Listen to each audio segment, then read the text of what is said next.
This is Geek News Central. My name is Todd Cochran, coming to you from the New Media Production Studio. The lead stories are the James Webb Telescope has a major update. Netflix is battling password sharing by offering some options. Elon Musk makes a new prediction of when humans will be on Mars. And a new law could enable the FTC to block mega mergers. I want to welcome you to episode 1593 of the Geek News Central podcast for Thursday, March 17th. This show is sponsored in part by GoDaddy.com and listeners just like you. Great deals from GoDaddy can be found at geeknewscentral.com/GoDaddy. You can support this show today at geeknewscentral.com/insider. Hey, I want to give a warm welcome to everyone new to the show. Thanks for being here. Make sure you get over to geeknewscentral.com. Check out all the great content. My writers are cranking over there. Lots of great new articles. And, of course, we want you to follow or subscribe to the podcast while you're there. And a little bit further down the page, you can subscribe to the newsletter. They get you connected to the show at level 1. Level 2 is get in the chat room at geeknews.chat. Or on our Discord channel. Those are available. Our Slack channel is still available if you want to join that as well. And that's real easy to join. If you want to contact me via email, it's simple. geeknews@gmail.com. geeknews@gmail.com. That's the place to send your comments about the show. Give me feedback. Say you want to be part of the Slack channel. Just ask a question, whatever it may be. That's the place. At Geek News is my Twitter account. So you see a theme here, right? So definitely get connected with me. Of course, you can follow me on Facebook just by searching for my name and friending me. Partner shows, they're all linked to geeknewscentral.com. Those include the new media show, the Pro Gear site, progear.guru site. We've got the GNC Week in Review with Scott and Kirk, the Podcast Legend Show, it's archive content there. And, of course, Don Bain, the Gadget Professor. Definitely check those shows out, all linked at geeknewscentral.com. Of course, this show is sponsored by the longest-running continuous sponsor of a podcast. That's our good friends at GoDaddy. GoDaddy's been here supporting this show since June of 2005. And this is where you can save lots of money by picking up a GoDaddy product or service. We got a 30% off on new product purchases with the 30% off discount coupon code. Or you can get a pickup for brand new customers, or someone transferring one in as a new customer at $4.99.com as well. We've got the $1.99 deal. It's still kicking. They said it was going to go away. It must be doing good, so it's holding out. $1.99 a month economy hosting for the first year includes a free domain name. Or a $2.99 a month managed WordPress hosting for the first year with a free domain. And that managed WordPress hosting is absolutely incredible. You just need to set it up, make sure it's good. They take care of security. They take care of backups, all the stuff you need to run your own WordPress site. You just got to pick a template and go. So again, $1.99 a month for the economy hosting for the first year with a free domain, and $2.99 a month for managed WordPress hosting for the first year with a free domain. Again, you can also get the free trial of a GoDaddy website builder, your choice of personal, business, or business plus plans. That's a 1-month free trial. Again, all of those savings can be had at geeknewscentral.com/GoDaddy. We want you to save. We want you to put a lot of money in your wallet, or keep a lot of money in your wallet. I guess that's the better way to say it. And, but anyway, lots happening here. Tuesday was a big day. We had a culmination of a bunch of things for Blueberry Podcasting, and made our big announcement. And now we're on to phase 2. Phase 1's complete, and the team is already working on new stuff we're going to be adding to the platform instead of rebuilding what was there. This is very, very exciting times.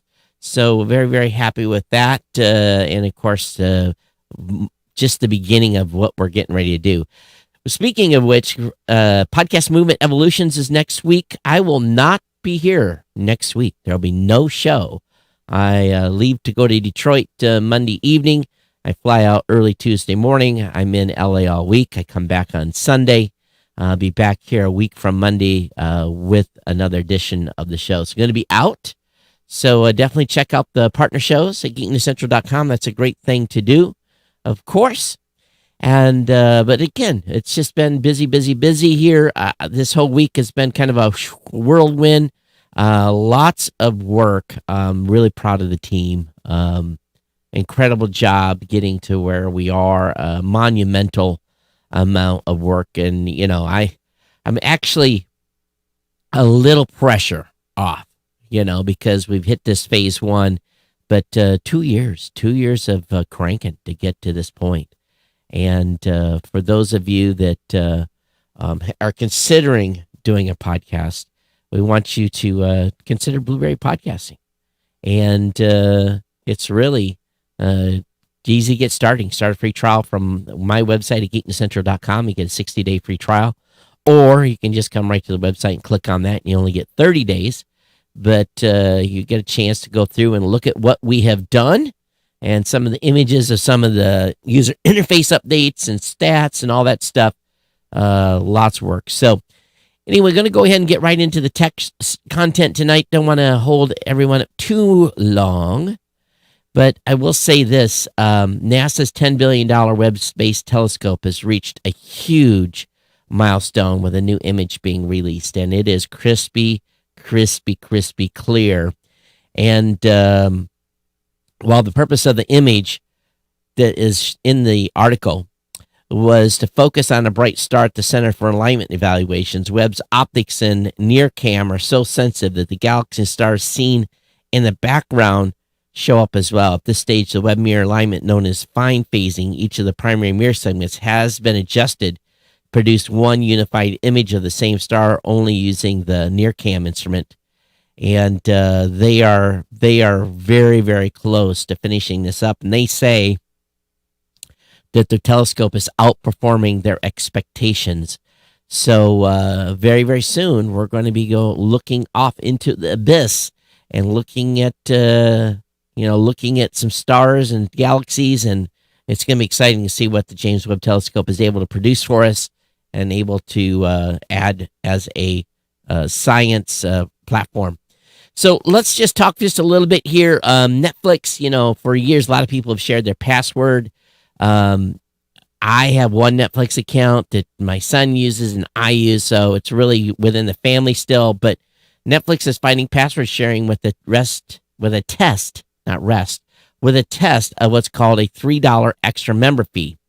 This fee is being tested in Chile, Costa Rica, and Peru first, while Netflix considers wider rollout. And what it is because that's probably where they see a lot of sharing. And but $3 in some countries is, regardless, a lot of money. And in the scheme of things, so we'll see how this test goes. The ability to be paired with the ability for users to transfer profile information, including their viewing history and watch list, to a new account or an extra member account after rolling out the fee and profile transfer in Chile, Costa Rica, and Peru. They will be working to understand the utility of these two features for members in these countries before making changes anywhere else in the world. They don't like sharing across multiple families. Elon Musk has made another prediction for when humans will land on Mars. He says 2029. And he cast this prediction in response to a Twitter user asking for his thoughts on the subject. He said in past years, Musk has ventured 2024 and 2026. But, he's also being realistic of where they're at in their science development. He's long spoken on his plans to colonize Mars. And he's going to be using the Starlink antennas to Starlink satellites and our subscriptions to fund that. Now, in 2020, Musk said he hoped to build 1,000 SpaceX Starships over the course of 10 years in order to send 1 million people to Mars by 2050. Now, that's a big goal. It really, really is. But 1 million people to Mars, if we have 100 or 10 by 2029, I'll be amazed. And I tell you what, I might actually see it in my lifetime. I never thought I would, but who knows? We could, right? A pair of bills before the U.S. House and Senate would give watchdogs stronger powers to block big mergers and allow regulators to reach back into the past, dismantle previous mergers and acquisitions deemed to be harmful. Senator Elizabeth Warren and House Representative Mondaire Jones each sponsored a version of the Prohibiting Anti-Competitive Mergers Act for their respective halves of Congress. If passed into law, this would allow the FTC or the Department of Justice to block takeovers valued at over $5 billion, so-called prohibited mergers, and give other regulatory powers to antitrust officials. The House bill focused on the shrinking number of companies wielding too much influence over the U.S. economy. Of course, 2021 was a banner year for M&As, with $5.1 trillion being spent over the course of the year. That's the most since 2015 and $3.8 trillion more than 2020. So what would that mean? Would they start breaking up some of these deals that have been made, just like they broke up AT&T years and years ago? Time will tell. Google's ramping up its support for Ukraine, will match up to $5 million in donations. Google is asking for donations to help support the people of Ukraine. So the campaign will last until April 30th and adds to the $25 million that Google and its employees have already donated. So that's a big number that they've donated. So good on them. And what's going on over there is an absolute travesty. It's just unbelievable that this insane dictator is allowed to do what he's doing. It is a true tragedy. T-Mobile has teamed up with BMW for the first 5G connected cars in the United States. Your $55,000 BMW is now a 5G hotspot. And so it's the BMW iX and i4 models will now work with company's 5G network. Adding BMW to your T-Mobile plan will tack on $20 a month and allow your car to get unlimited data and voice calls, even if you don't happen to have a phone with you. In addition to unlimited data in the US, subscribers also get 200 megs of roaming data should you be driving somewhere where T-Mobile doesn't reach, along with 5 gigs of 4G data per month in Canada and Mexico. So if you have a Beamer and you pick up a new iX or i4, there you go. Lego is getting ready to introduce a new Back to the Future Time Machine kit. The 3-in-1 kit lets you decide which version of the famous DeLorean to build. And in 2013, Lego released a Back to the Future Time Machine kit. It was one of the first products to merge from what is known as Lego Ideas. And so now they're going back and they're going to do it again. For those who missed out, there's now a way to get the Lego BTTF DeLorean. No time machine required on April 1st. The Danish toy maker released a new BTTF time machine kit, and it's a lot more impressive than the 2013 set, which contained 401 bricks. The new model is 1,872 and measures 11.5 inches by 7.5 inches and 4 inches tall. So you Lego enthusiasts out there, get your checkbooks ready. Apple leads the 5G transition report claims, driven by interest in the iPhone. Sales of 5G capable smartphones exceeded those of 4G for the first time in January. And of course, Apple's taking the largest slice, reaching 51% at the same time. Apple's still leading the way in phone sales. Morgan Stanley notes Apple iPhones installed base has now reached around 1.1 billion users, and Apple is now expected to sell 30 million 5G capable iPhone SE devices in 2022. Yet, to a significant extent, many people purchasing 5G phones are still actually only able to use 4G service, just like me. Data shows that while 62% of people in the U.S. have 5G compatible phones, just 49.2% of them make regular use of the 5G connection because it's not available. That's very, very simple. I rarely see 5G on this phone.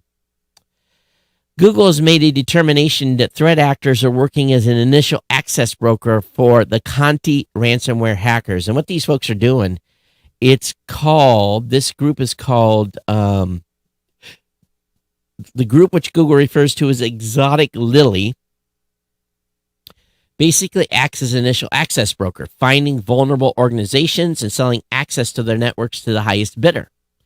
By contracting out initial access to a victim's network, ransomware games like Conti can focus on the execution phase of an attack. So basically, they're just they're doing the probing, and then they're selling access. It's kind of like a broker who wants to go after this to extort the most amount of money out of him, and they just go and look for exploits. A California legislator has introduced a bill. This is a little bit of a hard read. I'm just going to tell you. It's a Techdirt article, and the Techdirt articles used to be so precise and clean. I really don't know what's going on over there, but this article, it was a tough one to get through. But California legislation introduced a bill to blame internet companies for kids liking their products. The first half of this is complaining about the need for the bill, but it really goes down into the guts that it basically says, the bill says the social media sites will have a duty not to addict child users. Okay, so he says something I can't repeat on the air. My kids play Wordle every day. Does the New York Times have a duty to get my kid to stop playing Wordle? The definition of addiction in the bill is incredibly ridiculous, unworkable, broad. This is going to lead to so many frivolous lawsuits when parents of teenagers get upset that their kids don't want to talk to them anymore, insisting it must be social media's fault. My kid likes watching TikTok videos more than talking to their uncool parents, so let's sue. And yes, the bill's enforcement mechanism is that the parents of children can actually sue the website seeking $25,000 per violation, as well as actual damages, which are unlikely to be findable in the vast majority of cases, and punitive damage. Oh, and also get their legal fees paid for by the company. This is another frivolous. This is a lawsuit this is a law that will apparently potentially bring a whole bunch of lawsuits. And they said it's just like printing out lottery tickets. Just go ahead and sue, and winner, chicken dinner to the parents that say my kids are addicted. All kids are addicted to cell phones. If you have a kid, don't just tell me, are they addicted to their phone? You know it as well as I do, right? Yahoo is reporting on, and it's an article that's been reprinted from TechCrunch, Amy, A-M-I-E, is a new calendar app with a social twist. Apparently, they don't think we're organized enough or sufficient enough to manage our own time. So this is what it is. It's quite opinionated in its feature set, and especially around to-do items. And you basically can schedule your to-do items in your calendar. I don't need another thing in my calendar. My calendar's already full. I work when I'm not in meetings. That's being dictated by my calendar. So AMIE, definitely check it out. Google's also tweaking the Play Store to make it better for tablets and folding phones. It's pretty surprising to me. We look at a lot of data, and the high majority of people coming to our websites are on a desktop or on mobile. Very few on tablets. So I find it a little interesting that they're optimizing for tablets. And obviously it's along with the apps and stuff. The company has some changes planned for how apps are ranked and promoted, how reviews are displayed, and an alert message you might see if you're browsing apps on a tablet, foldable, or a Chromebook. In the post, Google says will update how the Play Store ranks the feature apps on big screen devices, with logic taking account of factors like the support of different device orientations, keyboard support, and more.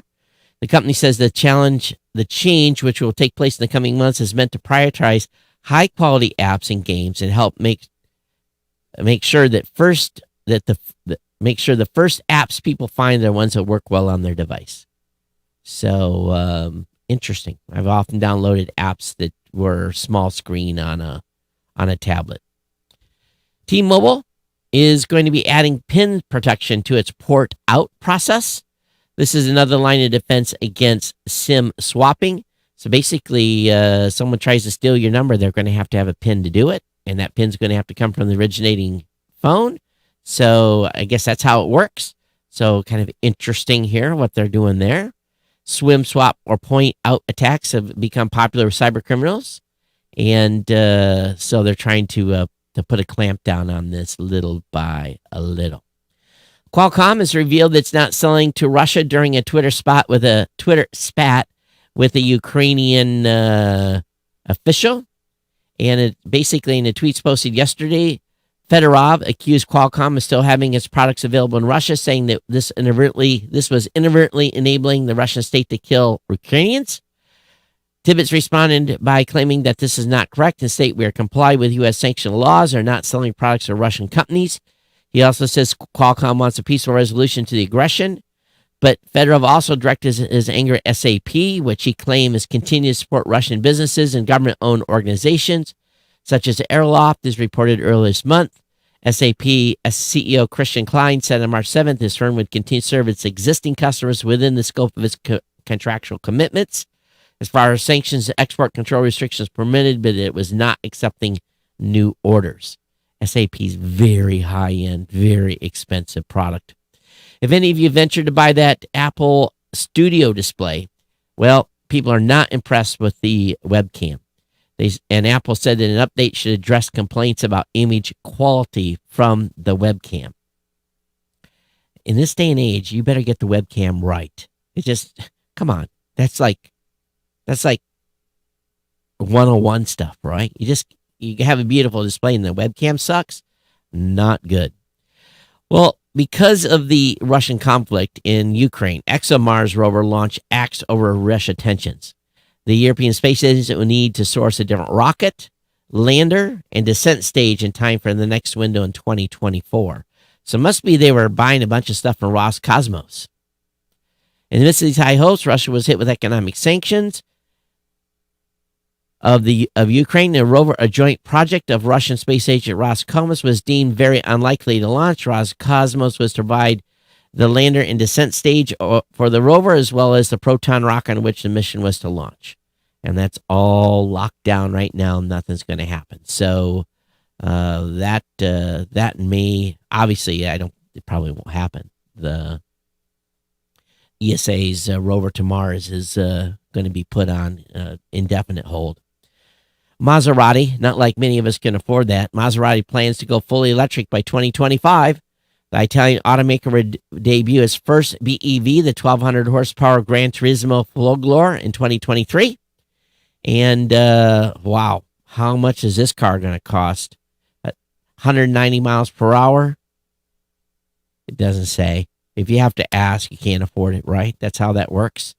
But where are we going to get all this power for these electric vehicles? Android 13 will ask your permission to send notification. The features included in the second developer preview. iPhone users have had this for years. So it's a very useful way to make sure only certain apps send you notifications. And I'm personally glad to see Google plans to bring this to the Android device. So you can tell the app no or yes to send notification. That's a big, big, big, big deal. Why hasn't that been out in a while? When we talk about OLED or QLED displays, we know that they always come with a major price tag. Samsung's Neo QLED 8K TVs are available for pre-order starting at $3,500. The company also announced info on several of its other 22 models. So the 65-inch is $4,700. The 75-inch is $6,500. Wow. That's crazy. Oh, excuse me. The 65-inch is $3,500. The 75-inch is $4,700. The 85-inch, if you need one of those for your living room, you got too big of a living room, $6,500. And then what else did they mount? They obviously ordered some Series 43, 50, 65, and 75 models that all start at about $1,000. So remember, on Samsung monitors, the higher the series number, the higher the quality. So 43 is low, 75 is high. So just, keep an eye on model numbers when you're getting ready to pick up of course, the QLED is an 800 series. So that tells you something right there. Link will be up in the show notes for you to check out. Meta is going to test a new tool to give brands control over ad placements on its platform later this year. Basically, you're going to be able to block. We advertise on Facebook quite a bit at Blueberry, and you can't lock out politics, violence, tragedy. You can't lock out those type of ads. But later this year, that is going to be available. I know 2023 we'll be able to block ads going into that type of content or being associated with that type of content, which is good. So anyway, link is up on that. Samsung is giving away giant gaming monitors with Galaxy Book 2 pre-orders. The laptops hit stores on April 1st, so you need to jump on this pretty fast. And this is an incentive to pre-order a Galaxy device. Oftentimes they give out wireless earbuds or etc. For its latest Galaxy Book laptop is giving away a 32-inch curved gaming monitor. Wow. So what is the price of this? Actually, it's a $229 monitor. The Galaxy Book 2 Pro starts at $1,250. And the Galaxy 2 Book Pro at a lower model will be $1,050. So I haven't seen. I don't think I paid attention to these. So that's pretty impressive price tag for a Samsung product. But you get a free monitor. Facebook's Ray-Ban stories can now record up to 60 seconds of video. And this is only available in Spain, Austria, and Belgium. And they'll also make their way to France on April 14th. In addition to expanding the smart glasses availability, Facebook has also introduced new and upcoming features for the device, including the ability to record up to 60 seconds of videos. It used to be 30. And the test of those glasses, video quality was surprisingly good. So we'll see. But again, another glass with a camera in it, right? Amazon workers in 3 U.S. warehouses stage walked out as they seek a $3 raise and 20-minute break.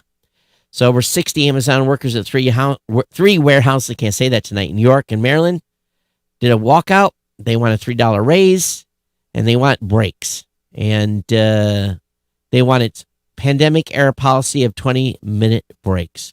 Night shift workers at 2 warehouses in one area of Maryland walked out, and the workers told Vice so they're trying to get from $15.75 to $18.75 and from $17.25 to $20.25.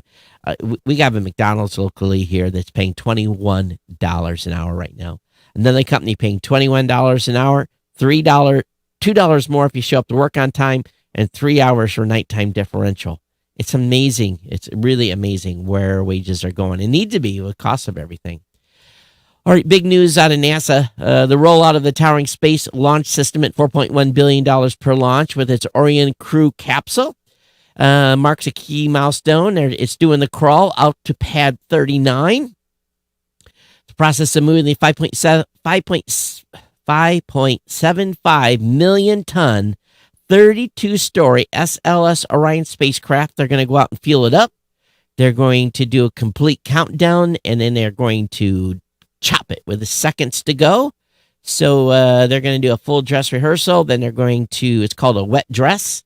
And then they're going to defuel it, and then they're going to take it back to the hangar, per se, and get their game on for when this is going to happen. So this is going to be exciting. At $4.1 billion, we are definitely going to be watching, because if you think about the number of taxpayers in the United States, I think it's going to cost each of us about about $35 each to launch this thing. So we'll see where it goes. In London, there's stuff going on. Gig workers have urged London mayor to force Uber to pay drivers at least minimum wage as the ride-hailing biz seeks to renew its license to operate in the British capital. The app drivers and couriers union want to enforce a UK Supreme Court finding that Uber drivers are employees and not self-employed contractors. So we'll see what happens there if that gets through. Amazon's new fresh store in Seattle is an experiment in sustainability. The company plans to use what they learned from this project in future stores. So they got all kinds of renewables. They've got CO2. It's used for cooling. Of course, that's a renewable people don't like. But you breathe out CO2 every breath you take. It also has, of course, electric charging. They've got special floors. They've got everything electrified in the kitchen, no gas. They got electric water heats, electric burners, electric ovens. The store is fully powered by renewable energy from Amazon projects as part of its efforts towards relying entirely on renewable sources. And so anyway, there's a video about it too in the show notes. So take a peek. Roomba, the Roomba robot vacuums gained Siri voice support as part of a big update. The iRobot Genius 4 home intelligence update has started rolling out to all users. Which versions of the robot? Let me read this here. It must be in the app, it must be through the app.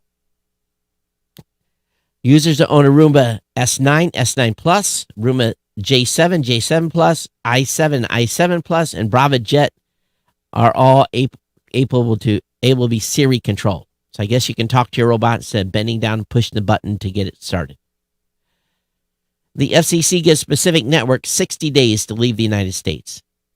Chinese telco Pacific Networks and subsidiary ComNet must cease all services within the United States within 60 days from Wednesday, March 16th, following an order issued by the FCC. In a canned statement, the FCC cited potential security threats as justifications for its action, which passed on a 4-0 vote. The agency concluded the companies which it deemed the U.S. subsidiary of Chinese state-owned entities are subject to exploitation, influence, and control by the Chinese government, and highly likely to be forced into complying with a request from Beijing without an independent judicial oversight. So it's official. They're out. They're gone. And I'd really like to know how they operate here. And finally, in these big mega colossal mergers, Amazon has closed the $8.5 billion acquisition of MGM. Of course, MGM is most known for their logo that's got the lion. So we'll see if it has a little by Amazon now on the on the new MGM any new MGM movies. I think we had an email come in to the show. Let me go down here and check.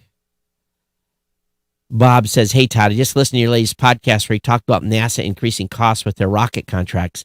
Being both retired military and retired government contractor, I've seen both sides of the coin when it comes to this, too. I've always said that an elephant is a mouse built to government specifications." Absolutely. Absolutely, Bob. I agree. But sometimes it's not that complicated, but it can be. And the red tape just adds. I remember having to pay $800 just for them to open an AutoCAD drawing and make a small change, like a label fix or a wire redesignation. $800 just to open the document. And you think, why did it cost so much, Todd? It's because when they opened that and they made that change, then they had to go through like 6 levels of QA. And of course, by the time you get done with that, you probably have got 2 or 3 man hours just for one small change. That's how government, in a regular business, you open that up, you make the change, you maybe have the engineer look at it, see if that's right, you save, you're done. No, not in government contracts. Everything is reviewed line by line by line by line. It's crazy. Okay, so that's going to bring me to the end of the show here. Hope everybody's doing well. Again, I will not be here next week. No shows next week. I'll be in Los Angeles.